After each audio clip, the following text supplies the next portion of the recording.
Your phone rings at 6:14 a.m. on a Wednesday. 3 governments are in the room. The engagement is $340 million across 4 years.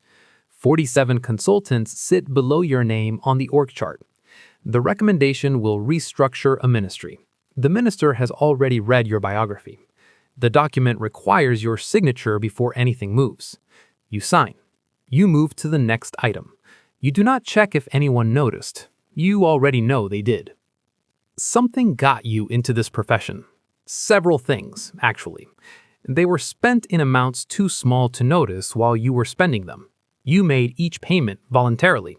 That is the part that took the longest to understand. You didn't start in that room. You started in a different kind of room entirely. Fluorescent light, a conference table with too many chairs, a laptop that belonged to the firm, not to you. A case team of 4 people whose names you would learn in 72 hours and whose actual lives you would never know at all. You came here to understand how things actually work. You believed that was possible. You were not wrong about that part. This is what each of those rooms looked like and what each one took from you. Level 1. Analyst. You are 24. The badge still has the chemical smell from the printer. You sit on the 14th floor of a firm billing $2.3 billion a year. Your salary is $89,000. Your job is to make other people's thinking look inevitable on a slide. You format charts for rooms you are not invited to enter.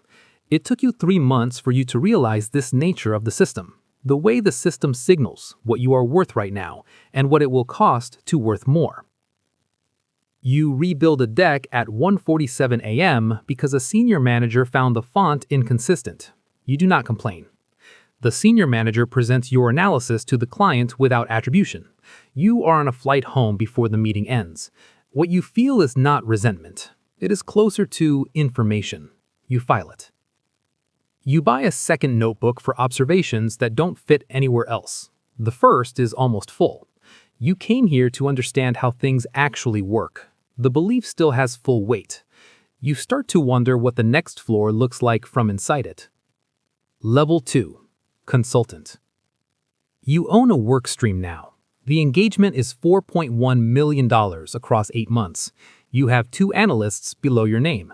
A VP at the client company asks your opinion directly and waits for the answer without looking at the partner first. You are 27, and you have learned something that took the people above you years to absorb. The conclusion usually exists before the analysis begins, and your job is to build a rigorous and defensible path between them. You are good at this, and the goodness of it hides what you are actually practicing. Your team's cost reduction model identifies a workforce reduction of 218 people as the highest impact lever. You present it. The client accepts it without a single question about the 218 people. You didn't notice emotion on his face. It is just how the room works. You fly to the next city that evening. You didn't think about the 218 people on the flight. That is what surprised you, not the recommendation, the absence of residue. The notebook is in your bag. You open it somewhere over Ohio. You write one line. The client is not buying the answer. The client is buying permission. Level 3. Engagement Manager. You run the team. 4 people sit below your name on the work plan. The engagement is $6.7 million. A client director calls you directly at 7:43 a.m., bypassing the partner entirely. You note what that means without writing it down. You have begun to assess analysts in terms you did not use 2 years ago. Utilization, output quality, whether developing someone is worth your time at what you cost per hour. The assessment happens automatically now, before the human one. You have not named this shift because naming it would require pausing, and pausing is not something the level permits. An analyst errors in a client model. The mistake reaches the room. The partner absorbs it without expression. You correct the analyst privately afterward. You use the word unacceptable. His face does something. You move to the next item. The notebook travels with you to Singapore, then Frankfurt, then Houston. You have not opened it in 43 days. You tell yourself you will open it when the engagement closes. The engagement closes. Something else opens. The partner mentions your name to a managing director in a context you were not present for. You hear about it secondhand. You understand immediately what it means. You begin preparing for a conversation no one has scheduled yet. Level 4, Principal. Your name is on the proposal cover, not the footer, the cover, beside the partners. The engagement is $8.3 million. You are in the pitch because your credibility is part of what is being sold, and you participate in it without friction. A long-term client moves their next engagement to a competitor. You update the pipeline cell from likely to lost. You move to the cell below it. You turn down a lateral move that would have paid $290,000 in base salary. The equity conversation at your current firm has begun. The number is not yet large. The conversation is. You reach for the notebook in your bag during a flight and find it immediately. You do not open it. You are not certain when you stopped noticing it. Level 5, Partner. Your name is used by people below you as a credential. The firm's revenue in your practice area is $340 million. You have 11 partners reporting into your structure. Your availability is the product. You are always available. You are 41 and you try to locate who you are when no one is asking you a question. The search takes longer than you expect. You do not complete it. You have built a life where something else is always next. Your phone sits face up on every surface, not from anxiety, from a habit of availability that the firm built into you so gradually you cannot locate when it started. A partner leaves the firm. There is a dinner. You give a toast. On the drive home, it occurs to you that every conversation you had with him for the last 6 years concerned a client or a number. You arrive home. Level 6, Senior Partner, Managing Director. You determine which industries the firm bets on, which clients are retained at a loss for strategic reasons, which partners get the work that built careers. Client executives prepare differently when they know you are coming.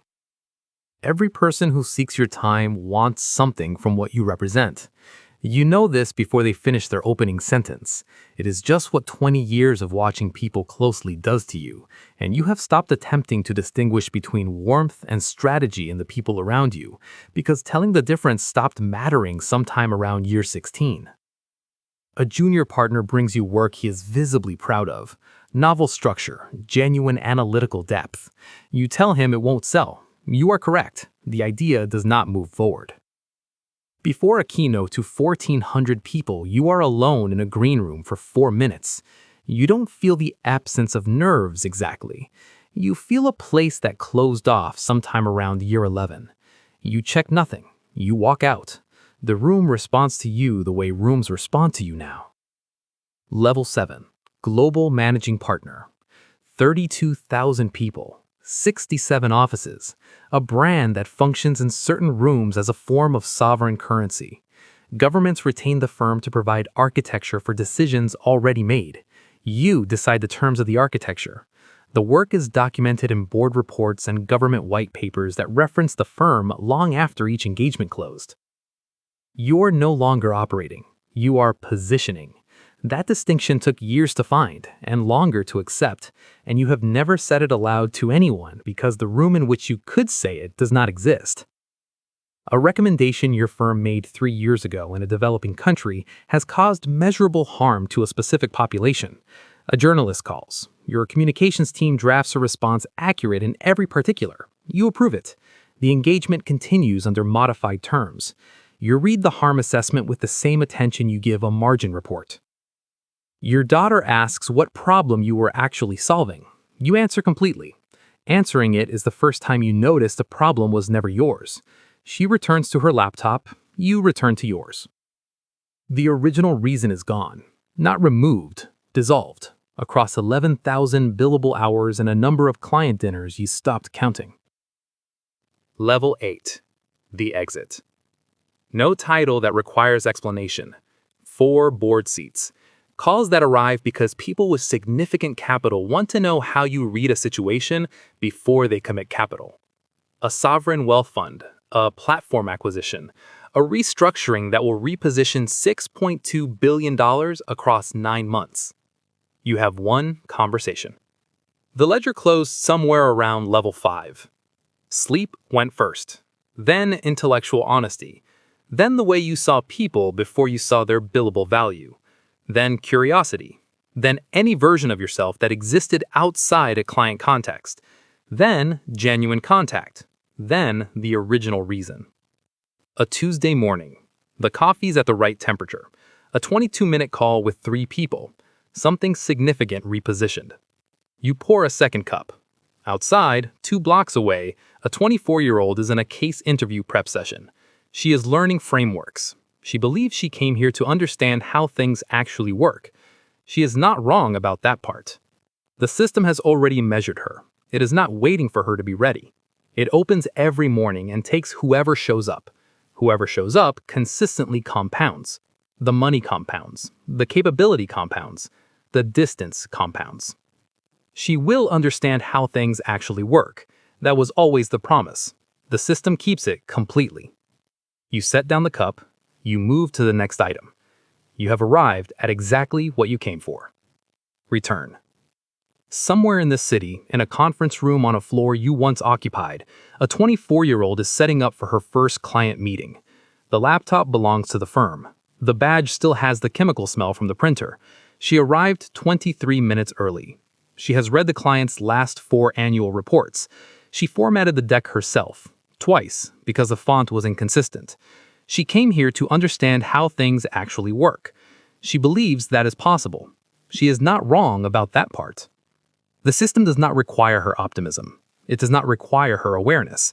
It requires only her consistency, her capacity to absorb the cost of each level without stopping to calculate the exchange rate, and her willingness to keep showing up. That is what the system identified in her on the first day. She will compound. Everything she brings in will compound. The machine takes both. It does not distinguish. The elevator doors close. The lobby doesn't notice. It never does.